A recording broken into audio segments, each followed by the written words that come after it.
Practice set 5.4। तो 5.4 solve करने के लिए हमको जो फॉर्मूले की जरूरत पड़ेगी वो फॉर्मूला क्या है, a प्लस बी प्लस सी। अभी तक हमने जो फॉर्मूला देखे वो क्या था, a प्लस बी स्क्वायर या a माइनस बी स्क्वायर या a प्लस बी क्यूब या a माइनस बी क्यूब। तो हमारे पास ऐसे चार फॉर्मूले थे जो कि सिर्फ दो ही टर्म सिर्फ पर रिलेटेड थे, ए और बी।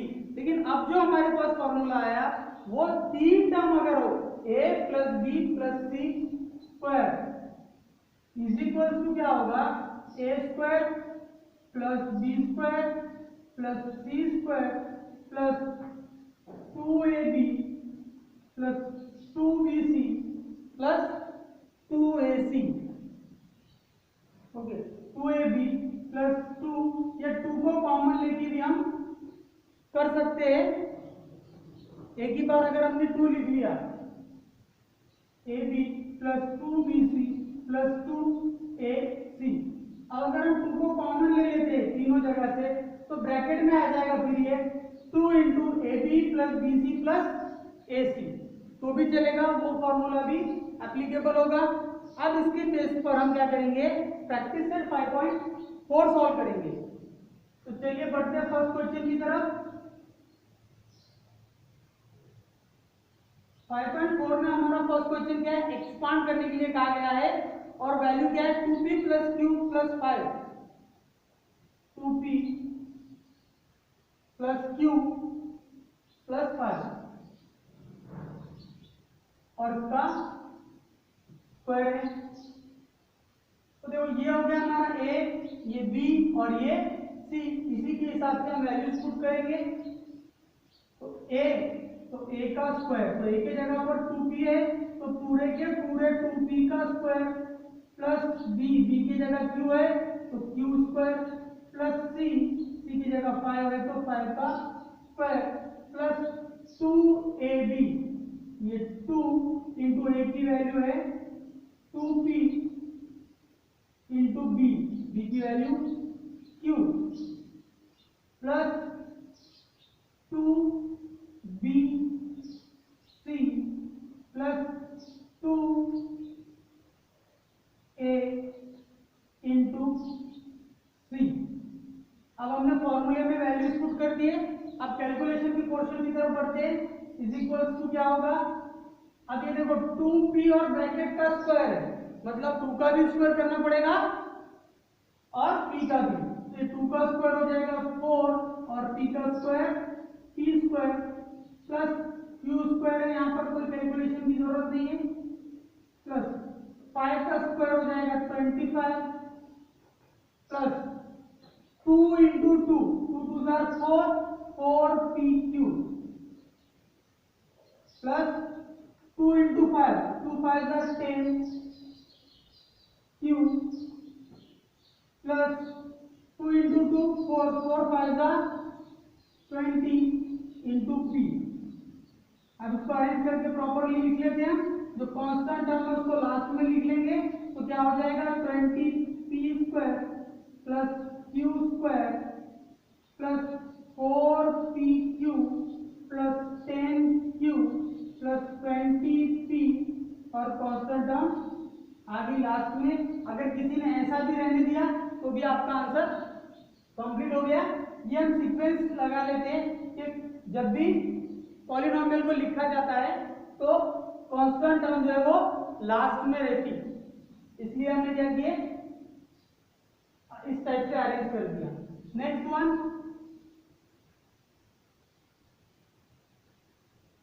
सेकंड क्वेश्चन क्या है,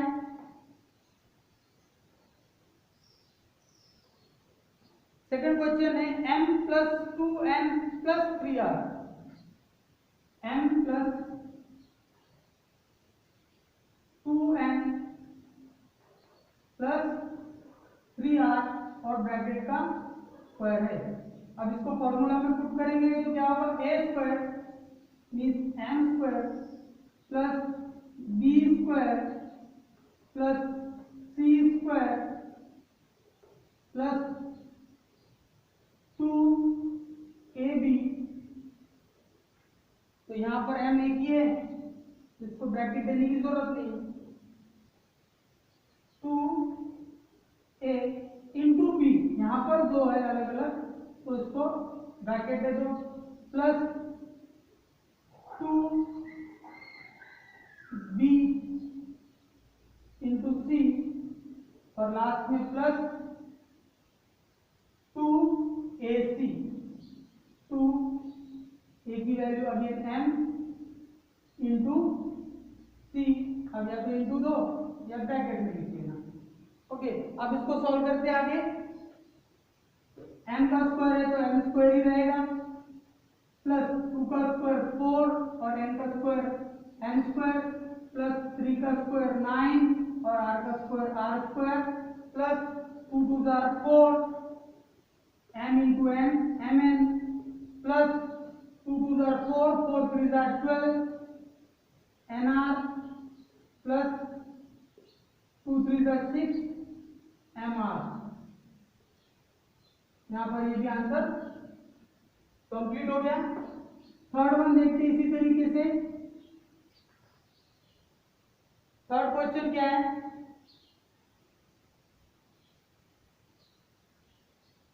three x plus 4y, 3x plus 4y minus 5p square. अब देखो इस क्वेश्चन में थोड़ा सा चेंज है कि ऊपर के जो दो क्वेश्चन है इसमें तीनों वैल्यू प्लस की है, जो फॉर्मूला हमारे पास है उसमें भी तीनों वैल्यू प्लस की है, लेकिन यहाँ पर एक वैल्यू माइनस की है। इसके बाद भी हमारे पास माइनस वाला कोई फॉर्मूला नहीं है, लेकिन सी की जो वैल्यू है वो -5 की है। तो जहां जहां फॉर्मूले में सी रहेगा वहां पर हम सी की वैल्यू क्या कर देंगे, -5 लिख लेंगे। तो इसको एक्सपांड करते हैं तो क्या होगा, a स्क्वायर मीन्स 3x का square plus b square means 4y का स्क्वायर प्लस c स्क्वायर। तो c की जगह पर हमको क्या रखना है, -5p प्लस, अब 2 को हम एक ही बार लिखे तो भी चलेगा तो 2 लिख लो और ब्रैकेट में बाकी की टर्म ए बी, पहली बार A B means a into B plus B C, तो b की वैल्यू है 4y इंटू सी की value -p -5p plus A C, ए की वैल्यू 3x इंटू सी, सी की वैल्यू अगेन -5p और ब्रैकेट कंप्लीट। हमने क्या किया, यहाँ का 2 यहाँ का 2 और यहाँ का 2, 3 बार 2 नहीं लिखते हुए एक ही बार 2 बाहर निकाल के हमने लिख लिए। हम ऐसा भी कर सकते हैं, इसलिए दो क्वेश्चन मैंने 2 को अलग अलग लेकर सॉल्व करके बताया और थर्ड क्वेश्चन आपको 2 कॉमन लेके सॉल्व किया। दोनों मेथड से आंसर आपका सेम रहेगा। अब इसको एक्सपांड करते हैं तो इज इक्वल टू क्या होगा, 3 का स्क्वायर और x का स्क्वायर, 3 का स्क्वायर 9, x का स्क्वायर x स्क्वायर प्लस 4 का स्क्वायर 16 और y का स्क्वायर y स्क्वायर।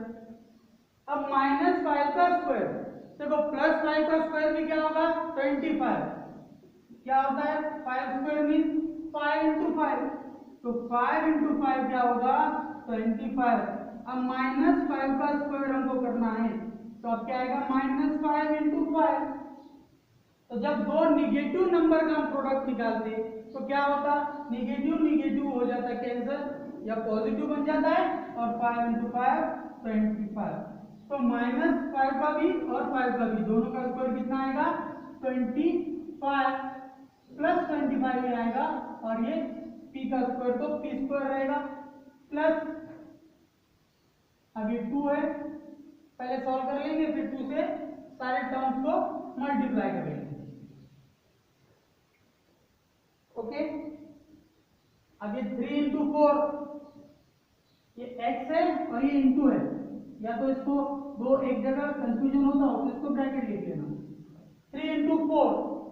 देखो जब भी ऐसे दो टर्म्स रहेंगे जिसमें एल्जेब्रिक टर्म है जिसके अंदर कोएफिशिएंट और वेरिएबल रहा, तो कोएफिशिएंट का मल्टीप्लाई कोएफिशिएंट के साथ और वेरिएबल का वेरिएबल के साथ। तो 3 4 हो गया 12 इंटू एक्स वाई। अब यहाँ पर देखो 4 इंटू -5, तो 4 5 20 और एक नंबर निगेटिव है इसलिए negative 20 into P into Y, तो पी वाई या वाई पी कुछ भी लिख सकते हैं आप। 3 5 15, एक नंबर निगेटिव इसलिए निगेटिव 15 और p इंटू एक्स, इसको पी एक्स लिख लेंगे तो इसको पी वाई लिखना है। ओके, अब क्या रहा हमारा, हमको 2 से मल्टीप्लाई करना रहा, तो हमारा क्वेश्चन सॉल्व हो गया। 9x² plus 16y² plus 25p² plus 12 2 24 xy 22 40py and 15 2 30px। अगर हमने ये 2 कॉमन नहीं लिया होता तो हमको यहां पर ही इनका मल्टीप्लाई हो गया होता। अब इसका लास्ट क्वेश्चन बचा है, क्वेश्चन नंबर फर्स्ट का 4th वाला।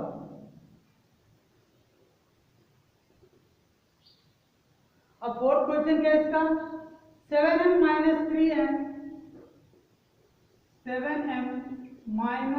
3n then again -4k, दो बार निगेटिव टर्म है और इसका स्क्वायर है। तो अब हम वैसे करेंगे जैसा हमने थर्ड में किया, निगेटिव नंबर भी होगा तो उसकी वैल्यू वैसे ले लेंगे। तो अब a की वैल्यू 7m लेंगे, b की value -3n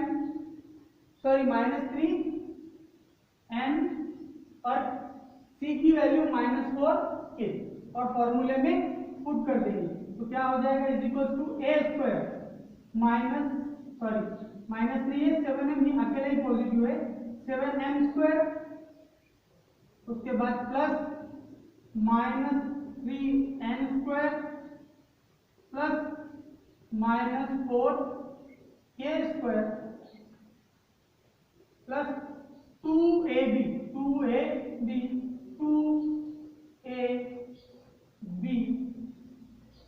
plus 2b into, पर यहां पर पहले 2 इंटू ए बी लेना पड़ेगा ना, 2a और ये b की वैल्यू क्या है -3n। अब वो क्या हो गया 2ab प्लस 2ac 2bc, तो b की वैल्यू लिख ली हमने। अब c की value -4k, then plus 2ac 2a plus c। आपको ऐसा लगेगा बहुत ही लेंथी आंसर जा रहे, लंबे लंबे आंसर है, बड़े आंसर है, लेकिन बहुत ही सिंपल है। सिर्फ आपको कैलकुलेशन के पोर्शन पे ध्यान देना है, मल्टीप्लाई और डिवाइड करते टाइम में या मल्टीप्लाई और स्क्वायर करते टाइम में कि निगेटिव का और पॉजिटिव के साथ में कैसे ऑपरेशंस होते हैं, वही आपको ध्यान देना है। अब 7 का स्क्वायर हो गया 49, m का स्क्वायर m² प्लस -3 का स्क्वायर भी 9 आएगा, प्लस 9 आएगा और n का स्क्वायर m²। ऐसे ही -4 का स्क्वायर भी क्या आएगा प्लस 16 आएगा और k का स्क्वायर k² प्लस, सॉरी अब प्लस नहीं आएगा, अब पहले देखेंगे कि माइनस आता है कि प्लस आता है। 2 इंटू 4 सॉरी 2 इंटू 7 ये हो गया 14 का मल्टीप्लाई करना है हमको -3 के साथ, तो एक टर्म पॉजिटिव एक निगेटिव, तो आंसर आ गया निगेटिव और 14 3 इतना हो गया 42 into m into n mn। अब यहाँ पर 2 3 6, ये हो गया -6, ये तो एक टर्म पॉजिटिव है निगेटिव है, उसके बाद -6 का -4 के साथ, तो फिर माइनस प्लस हो गए और 6 4 हो गया 24। अब वेरिएबल क्या बचे nk। अब यहाँ पर एक ही टर्म निगेटिव है तो निगेटिव आएगा, 2 7 14 और 14 4 56। और m इंटू के एम के। ओके, क्या आप पहले 2 का 4 से मल्टीप्लाई भी कर सकते हैं? 2 4 द 8, 8 7 द 56। कैसे भी कैलकुलेशन किया तो मल्टीप्लाई करना है आपको, और सिंपल है, ज्यादा कोई डिफिकल्ट नहीं है। इस तरीके से इस प्रैक्टिसर 5.4 का फर्स्ट क्वेश्चन हमारा कंप्लीट हो गया। अगर आपको लिखना है तो स्क्रीनशॉट ले ले। इसके बाद इस प्रैक्टिस सेट का सेकंड क्वेश्चन जो है वो हम नेक्स्ट वीडियो में देखेंगे।